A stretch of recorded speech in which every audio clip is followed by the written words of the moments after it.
Bisa lagi. Mudah-mudahan jam 9 saatnya bisa lagi. Jadi minum semangat. Ada apa hari ini? Assalamualaikum warahmatullahi wabarakatuh.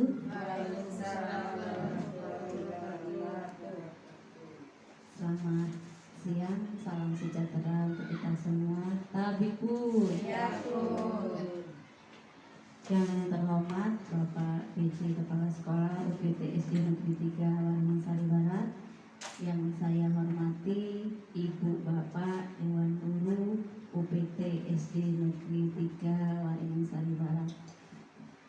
Pertama-tama saya ucapkan terima kasih atas perhatiannya dan juga atas waktunya dalam saya akan menyampaikan aksi nyata modul 1.4. Terima kasih atas kebersamannya. Tak lupa marilah kita bersyukur kepada Allah Subhanahu wa Ta'ala yang telah melimpahkan berbagai nikmat sehingga pada kesempatan siang hari ini kita masih diberi kesehatan. Dan juga marilah kita sanjungkan kehadiran Nabi Muhammad SAW yang kita nantikan syafaatnya di yaumul akhir. Amin ya rabbal alamin. Ibu Bapak Dewan Guru, saya di sini akan menyampaikan tentang modul 1.4, yaitu tentang budaya positif yang saya dapat dari pendidikan guru penggerak. Di sini saya mempunyai tugas tentang aksi nyata. Aksi nyata untuk menyampaikan beberapa materi tentang budaya positif.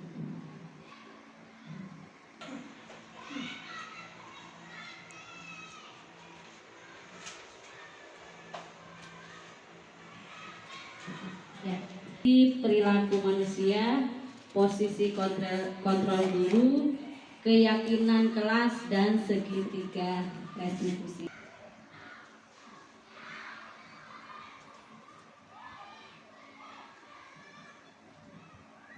Pembelajaran dengan paradigma baru, yaitu pembelajaran dengan paradigma baru merupakan pelajaran yang dirancang berdasarkan prinsip pembelajaran berdiferensiasi sehingga para peserta didik belajar sesuai kebutuhannya berdasarkan tahap perkembangan sesuai teori psikologi modern untuk mewujudkan profil pelajar Pancasila. Ibu Bapak sudah pernah dengar profil pelajar Pancasila? Belum ya? Profil pelajar Pancasila itu memiliki prinsip, yaitu bisa kita nyanyikan ya? Ya. Mungkin kalau di kelas 1, kelas 4 mungkin sudah pernah diterapkan atau sudah pernah dinyanyikan ya? Yang pelajar Pancasila gitu ya. Bisa ya? Bisa. Ya. Yuk sama-sama ya. Yang belum pernah dengar atau yang belum bisa ikuti bersama-sama. Yuk sama-sama ya. Kita nyanyi profil pelajar Pancasila itu apa saja, nilai kebajikannya ya. Ibu-ibu yuk kita biar menghafal apa aja sih nilai kebajikan yang ada di profil pelajar Pancasila, kita nyanyikan ya. Ya, kita sama-sama yuk. 1, 2, 3. Pelajar Pancasila beriman dan bertakwa pada Tuhan Yang Esa dan berakhlak mulia, berkebinekaan global, gotong royong mandiri, kreatif dan bernalar kritis. Ya, coba sekali lagi. 3. Belajar Pancasila beriman dan bertakwa pada Tuhan Yang Esa dan berakhlak mulia, berkebinekaan global, gotong royong mandiri, kreatif dan bernalar kritis. Ya. Mulai. Ya, ini adalah miskonsepsi tentang teori kontrol, yaitu ilusi guru bahwa semua penguatan positif, efektif, dan bermanfaat. Kemudian ilusi bahwa orang dewasa berhak memaksa. Ke pendekatan teori kontrol. Stimulus responnya yaitu yang pertama, realitas kebutuhan kita sama. Teori kontrolnya, realitas kebutuhan kita berbeda. Terus semua orang melihat hal yang sama. Teori kontrolnya, setiap orang memiliki gambaran yang berbeda.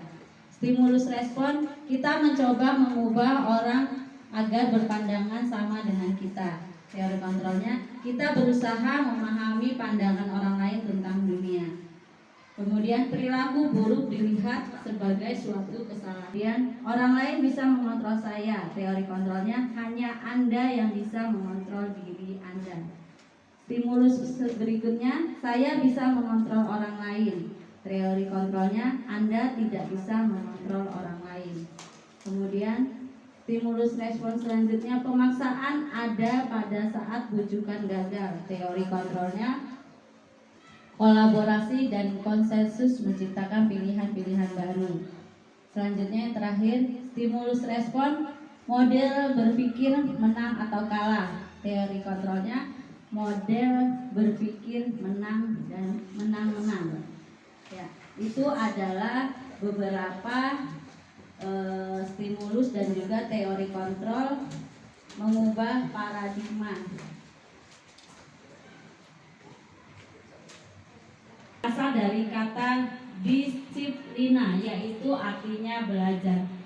Disiplin mengacu pada disiplin diri yang memiliki tanggung jawab terhadap apa yang dilakukannya. Ya. Selanjutnya adalah disiplin positif. Disiplin berasal dari kata disiplina yang artinya belajar. Disiplin mengacu pada disiplin diri yang memiliki tanggung jawab terhadap apa yang dilakukannya berdasarkan nilai-nilai yang diyakini. Disiplin positif merupakan salah satu cara penerapan disiplin yang bertujuan untuk menumbuhkan kesadaran serta memberdayakan peserta didik tanpa imbalan penghargaan, reward, ancaman, atau hukuman. Sebagai pendidik, tujuan kita adalah menciptakan peserta didik yang memiliki disiplin diri sehingga mereka berperilaku mengacu kepada nilai-nilai kebajikan universal dan memiliki motivasi intrinsik dalam perubahan perilaku ke arah yang lebih baik. Ya, biasanya kalau kita di sekolah ini disiplin positifnya apa ya Bu ya? Biasanya disiplin positif yang biasa kita lakukan di sekolah, nilai kebajikan, masuk kelas tepat waktu, ya, terus apalagi ya Bu? Pakaian seperti pakaian ya Bu ya, termasuk disiplin positif ya, ya yang sering kita lakukan. Kemudian, nah ini adalah nilai-nilai kebajikan. Nilai yang disepakati bersama lepas dari suku bangsa, agama, bahasa maupun latar belakangnya. Contoh nilai kebajikan institusi atau organisasi. Profil pelajar Pancasila, nah yang seperti kita nyanyikan tadi ya, itu adalah nilai-nilai kebajikan dalam profil pelajar Pancasila. Seperti sekarang nantinya kita akan menuju ke kurikulum merdeka yang diharapkan siswa-siswa kita memiliki nilai-nilai kebajikan yang terdapat pada profil Pancasila. Ada beriman dan bertakwa kepada Tuhan Yang Maha Esa, berakhlak mulia, berkebinekaan tunggal, gotong royong, mandiri, kreatif, dan bernalar kritis. Ada juga nilai kebajikan Ibo Prima Years Program PYP. Isinya toleransi, rasa hormat, integritas, mandiri, menghargai, antusias, empati, keingintahuan, kreativitas, kerjasama, percaya diri, dan komitmen. Ada juga keterampilan hidup. Keterampilan hidup, nilai kebajikannya dapat dipercaya, lurus hati, pendengar yang aktif, tidak merendahkan orang yang terbaik dari diri. Itu nilai-nilai kebajikan. Nah, kebutuhan dasar manusia. Kita memiliki kebutuhan dasar manusia nggak ya Bu ya? Pak ya, memiliki. Biasanya kebutuhan dasar manusia itu terkait apa ya? Kebutuhan dasar kita. Rohani, Jasmani, rohani, Primer, selain sekunder, rohani, tersier. Kebutuhan ya, primer, itu sekunder, kebutuhan tersier. dasar manusia. Ya, kebutuhan dasar manusia adalah segala sesuatu yang kita lakukan untuk mendapatkan apa yang kita inginkan. Berarti kita melakukan untuk mendapatkan yang kita inginkan. Setiap manusia memiliki kebutuhan dasar. Iya. Nanti kita bisa lihat kebutuhan dasarnya itu apa saja. Seluruh tindakan yang kita lakukan memiliki tujuan tertentu dan semua usaha terbaik yang kita lakukan adalah dalam rangka agar kebutuhan dasar kita terpenuhi dengan baik. Nah, ini ya, kita bisa lihat ini adalah 5 kebutuhan dasar manusia. Yang pertama tadi ya, apa tadi Bu? Sandang pangan termasuk dalam kebutuhan bertahan hidup, ya Bu ya. Ada 5. Ada 5 itu. Yang pertama bertahan hidup, kemudian kasih sayang dan rasa diterima, kemudian penguasaan, kebebasan dan kesenangan. Seperti tadi yang dicontohkan Bu Sunasi dan Om, ada sandang dan pangan, itu termasuk kebutuhan dasar bertahan hidup. Makanan, pakaian, tempat tinggal, keamanan, kesehatan. Terus kasih sayang dan rasa diterima. Rasa diterima, diperdulikan, berbagi, kerjasama, menjadi bagian dalam kelompok. Kemudian penguasaan, harga diri, keinginan untuk dianggap memimpin, berprestasi, diakui, didengar. Kemudian kebebasan, mandiri, memiliki pilihan, mencoba hal yang baru, mampu mengendalikan arah dirinya. Kemudian yang kelima adalah kebutuhan dasar manusia juga selain yang 4 tadi adalah kesenangan, ya Bu ya. Kesenangan merupakan salah satu kebutuhan dasar manusia. Apa aja ya Bu biasanya kalau kesenangan itu? Bisa lewat apa Bu? Kalau kesenangan Pak? Kalau kesenangan bisa lewat hiburan ya, rekreasi, Healing. bermain, ya, dari humor, ya, bisa ya. Itu adalah 5 kebutuhan dasar manusia.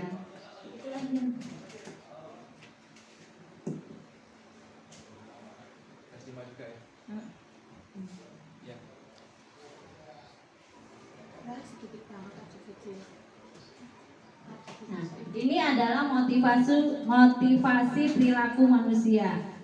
Motivasi perilaku manusia yaitu yang pertama untuk menghindari ketidaknyamanan atau hukuman. Motivasi intristiknya adalah untuk mendapatkan imbalan atau penghargaan dari orang lain, untuk menjadi orang yang mereka inginkan dan menghargai diri sendiri dengan nilai yang mereka percaya.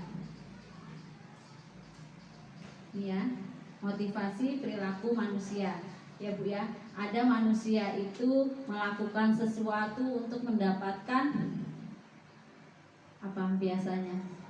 Kalau kita melakukan sesuatu, kita melakukan sesuatu karena ingin di apa, ya kan? Karena ingin menghargai, ada ingin mendapatkan disanjung, mendapatkan imbalan, ya. Itu motivasi perilaku manusia. Ada juga melakukan sesuatu untuk menghindari suatu hukuman, ya, biasanya anak-anak itu ya. Dia melakukan sesuatu agar tidak mendapat hukuman. Itu motivasi perilaku manusia. Selanjutnya, nih ada 3 contoh ya Bu ya, antara hukuman, konsekuensi, dan restitusi. Kalau hukuman itu ciri-cirinya yang pertama tidak terencana secara tiba-tiba. Kemudian murid tidak tahu apa yang terjadi, tidak dilibatkan, bersifat satu arah, kemudian berupa hukuman fisik atau psikis. Itu ciri-ciri hukuman. Kadang-kadang kita belum tahu alasannya terus langsung searah aja. Misalnya anak lupa pakai topi dasi, langsung dihukum gitu aja. Itu namanya hukuman secara tiba-tiba, tapi kita tidak tidak mengetahui alasannya kenapa dia tidak memakai alat itu. Itu ciri-ciri dari hukuman. Terus kalau konsekuensi, terencana, disepakati sesuai peraturan. Murid tetap dibuat tidak nyaman. Sikap guru selalu memonitor murid. Konsekuensi, misalnya kita membuat peraturan, tapi nanti ketika mereka melakukan kesalahan, konsekuensinya apa? Tetap diberikan sanksi, gitu ya. Kalau konsekuensi. Kalau restitusi itu proses menciptakan kondisi bagi murid untuk memperbaiki kesalahan. Nah, kita dia melakukan kesalahan, tapi kita tahu dulu mengidentifikasi apa kesalahannya, terus melalui restitusi itu kita memberikan solusi untuk memperbaiki kesalahan mereka, gitu ya. Restitusi juga adalah proses kolaboratif yang mengajarkan murid untuk mencari solusi sendiri, ya. Biasanya kita tanya, kamu melakukan kesalahan ini, tapi kita menggali mereka bagaimana kamu cara mencari solusi yang tepat atas kesalahan mereka sendiri, itu ya. Kemudian, nah, nih, Ibu Bapak, ini adalah 5 posisi kontrol guru. Yang pertama, guru itu bisa dikatakan sebagai penghukum, kemudian guru sebagai pembuat merasa bersalah kepada siswa, kemudian guru bisa sebagai teman, guru bisa sebagai pemantau, atau guru bisa menjadi. Tadi saya telah menyampaikan 5 posisi kontrol guru. Kira-kira kalau dari bahasa ini, posisi kontrol yang seperti apa ya, Ibu Bapak ya? Saya kecewa sekali dengan kamu. Tadi kan ada 5 posisi kontrol guru ya. Penghukum, pemberi rasa bersalah, teman, pemantau, dan manajer. Kira-kira kalau dari bahasa, saya kecewa sekali dengan kamu, berarti posisi guru sebagai apa-apa. Lain kali jangan sampai berbuat seperti ini lagi ya. Itu contoh kata-kata posisi kontrol guru sebagai teman. Kemudian posisi guru sebagai pemantau. Biasanya kata-kata, kamu sudah melanggar peraturan ini lagi. Itu sebagai guru sebagai pemantau.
itu ya Ibu Bapak ya, salah satu penerapan dari segitiga restitusi. Jadi kalaupun ada siswa yang melakukan kesalahan dan kita di kelas sudah memiliki keyakinan kelas, maka kita diharapkan menjadi seorang posisi guru sebagai guru yang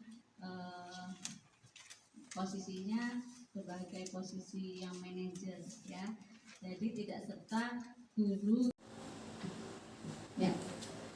Baiklah Ibu Bapak Dewan Guru UPT SD Negeri 3 Waringin Sari Barat, tadi saya sudah menyampaikan tentang modul 1.4 budaya positif. Silakan Ibu Bapak yang ingin bertanya, saya beri kesempatan. Ingin bertanya ya Bu ya? Ya, silakan.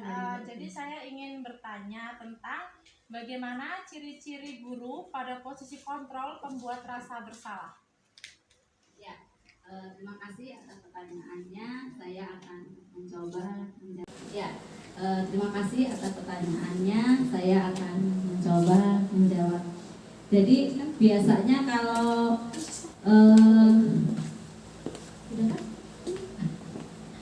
ya, biasanya kalau ciri-ciri guru itu sebagai posisi kontrol tindakan merasa bersalah gitu ya, membuat bersalah kepada anak itu biasanya suara dari guru tersebut terdengar lirih gitu ya, terus bahasanya seperti membuat anak itu merasa dengan apa yang saya lakukan saya bersalah nih gitu. Dia merasa bersalah. Jadi gurunya itu biasanya sering bersuara lembut, terus suaranya pelan, terus agak hening gitu ya, sehingga siswa itu merasa tidak nyaman dan rendah diri. Biasanya gini, Ibu sangat kecewa sekali dengan apa yang tadi kamu lakukan. Coba kalau orang tua kamu tahu. Nah, bahasa-bahasa seperti itu yang ciri-ciri guru itu sebagai pengontrol pembuat rasa bersalah pada anak. Terima kasih ya. Ya, sama-sama, terima kasih. Kira-kira ada yang ingin bertanya lagi? Saya Silakan. Bu, izin bertanya ya Bu. Budian, silakan.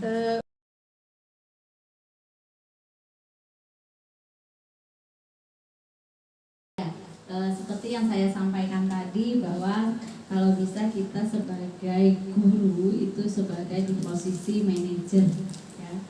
Nah, bagaimana kita bisa menjadi guru sebagai manajer itu dengan menerapkan segitiga restitusi, yaitu yang pertama adalah validasi tindakan yang salah, memvalidasi dulu tindakan yang salah, mengetahui dulu apa sih alasannya gitu ya. Kemudian menstabilkan identitasnya. Kenapa kok anak tersebut bisa melakukan tersebut, pasti ada alasannya. Kemudian yang ketiga itu menanyakan keyakinan yang sudah dibuat gitu. Nanti setelah kita mengetahui alasannya, kenapa kok dia melanggar keyakinannya, baru kita sebagai guru harus bisa memancing dia. Ketika dia melakukan kesalahan, kita memancing anak tersebut, bagaimana cara mengatasinya gitu. Kita pancing dengan kata-kata yang bisa membuat dia, seperti ini Bu solusinya gitu. Ya. Ya Bu, terima kasih Bu. Terima kasih, sama-sama. Baiklah Ibu Bapak, mungkin itu saja penyampaian dari saya tentang materi budaya positif. Lebih dan kurangnya saya mohon maaf dan saya akhiri. Assalamualaikum warahmatullahi wabarakatuh. Waalaikumsalam.